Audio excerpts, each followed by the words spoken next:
This is the story of a Hungarian man who was misdiagnosed with a condition during his childhood, and had he been diagnosed correctly, it probably would have saved his life. His actual genetic condition would likely have been the key to his survival during the Holocaust, one of the darkest times in European history. This is the story of Zoltan Hirsch. Zoltan was born into a Jewish family in Hungary on February 6, 1885. He was the third child in a family of merchants. He grew up in Pécs, which is the fifth largest city in Hungary, located along the southern border near Croatia.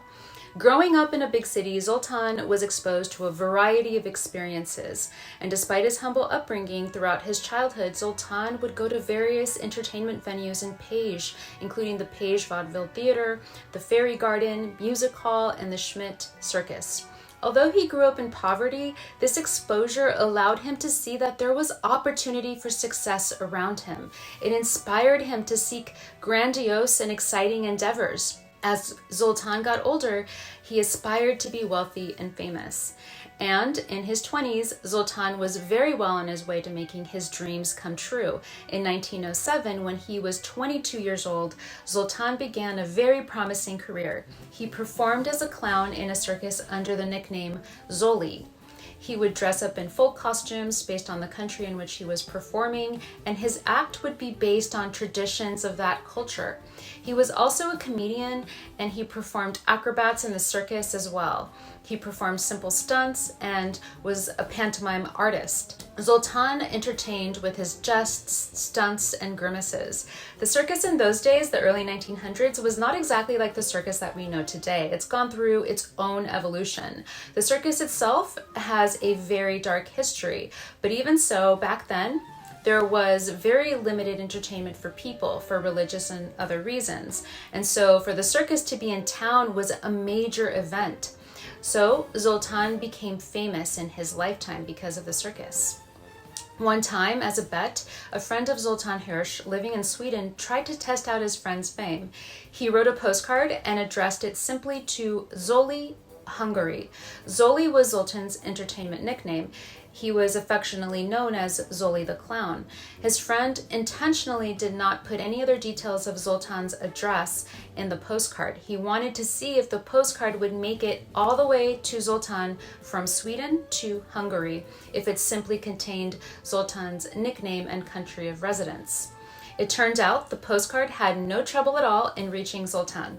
This is an attestament to his iconic status in those days. Zoltan was a hit in the 1907 National Exhibition in Pécs. Zoltan's performance was just one of many professional, artistic, sport, musical, and cultural activities that was organized at this exhibition. He then went on to travel to showcase his act in Budapest, Vienna, Amsterdam, London, Paris, St. Petersburg even. He also traveled as far as Latin America and South Africa to perform his act. Although he traveled all over the world, Zoltan was mainly based out of Hungary and performed in various venues throughout his home country. Between the age of 30 and 53, Zoltan was also featured in 7 films, including silent movies. Zoltan's childhood was far from easy. When Zoltan was just 3 years old, he was sent to a special clinic where the doctors took one look at him and diagnosed and treated him for Rickets. Rickets is a condition that in those days was experienced predominantly by children as a result of a vitamin D deficiency. It is characterized by deformity of the bones due to the body's inability to maintain proper levels of calcium and phosphorus. Children with rickets tend to be a lot smaller and experience extreme bowing of the legs, among other symptoms. In the 1800s, rickets was known as a disease of urban poverty.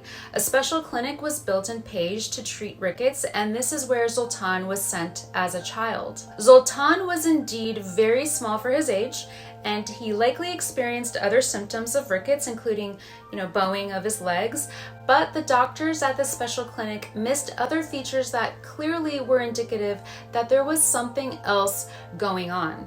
The doctors likely attributed Zoltan's short stature and bowed legs to being the result of rickets because this was very common during that time. Looking back at photos of Zoltan, it is quite evident that he had some form of skeletal dysplasia, likely achondroplasia. Achondroplasia was and still is a very rare form of dwarfism. Just like rickets, physical features of achondroplasia include short stature and bowed legs, but achondroplasia also includes other features such as disproportionately shortened arms and legs and a large head. All of this which is evident in Zoltan's photos. Although Zoltan had an unusually small frame, he didn't want to be seen for his short stature, but rather for his actual talent and abilities. He wanted people to look past his physical features. At the height of his career, Zoltan Hirsch was interviewed by a journalist, and at one point, he was asked about his willingness to take a magic potion that would help him grow. His response was, "It is out of the question. What would I do then for a living? I have been acting for 20 years now. People know me all over the world."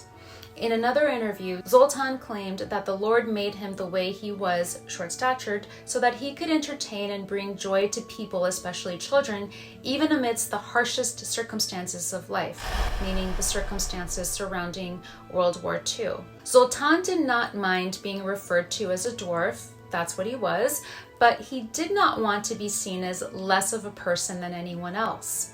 He wanted to preserve his dignity and found ways to empower himself despite certain disadvantages of his short stature. For example, Zoltan had to custom make all of his clothing due to his short stature, but rather than seeing this as a burden, he turned it around and saw it as something that only someone with privilege in high society could afford. It was a luxury. He dressed himself very well, and as part of his signature look, he would wear a custom-made silk tuxedo, his white antelope leather shoes, a gold necklace, and a diamond ring that was gifted to him by a lady who was a big fan of his. When he was unable to open a door because he could not reach the doorknob, he saw it as an opportunity to talk to and flirt with a beautiful lady passing by.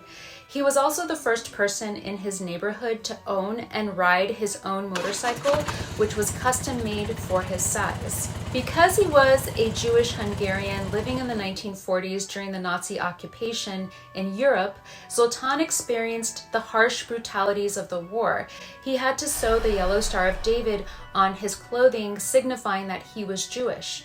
Also, although he had gained fame and a level of prestige and respect in the entertainment industry, he was fired from the circus because it was illegal for him to perform because he was Jewish. In 1942, when Zoltan was 57 years old, he self-published an autobiography titled The Great Life of a Small Man. He used the pen name Zoli, which was his nickname while he was a performer in the circus. The book intertwines misery and amusement as it documents Zoltan's harsh upbringing, his disability, his dedication and perseverance despite that, and ultimately his triumph in his profession as a clown in the circus. The intent of the book was to entertain and bring laughter and enjoyment during those harsh times. In order to help make ends meet during the Nazi occupation, Zoltan sold his book on the streets of Page. Zoltan had 100 copies printed, and he signed the title page with the inscription, "With love from Zoli." One day, he went out to sell his book when a Nazi guard approached Zoltan. He was arrested for book peddling and also for wearing a yellow Star of David that was too small. Zoltan, being the comedian that he was, responded that his Star of David was proportional to his size since he was of small stature. The Nazi guard showed no mercy, and Zoltan was arrested and eventually deported to Auschwitz, which is one of the deadliest concentration camps during the Holocaust. He was kept alive for some time and was forced to serve as a doorman for the Nazi guards at the front gates of Auschwitz. He had to salute the Nazi guards every time they entered the gates. This was a humiliating experience for Zoltan. Ironically, because Zoltan was misdiagnosed with Rickets rather than his true genetic condition, he was considered of no use to Dr. Mengele, the Nazi doctor at Auschwitz, who was interested in studying genetic abnormalities, and so he was not kept alive. Zoltan was eventually sent to the gas chamber at Auschwitz. Had Dr. Mengele known the truth that Zoltan indeed had dwarfism as a result of a genetic mutation, Zoltan may have been kept alive and possibly may have survived the Holocaust. Zoltan's legend lives on in his autobiography and the Roli Zoli. The Roli Zoli is a collector's item in honor of Zoltan Hirsch. The Roli Zoli is a tin wind-up toy clown riding a red scooter. So I hope you enjoyed this story time. Thank you so much for watching, and I will catch you in the next video. Bye for now.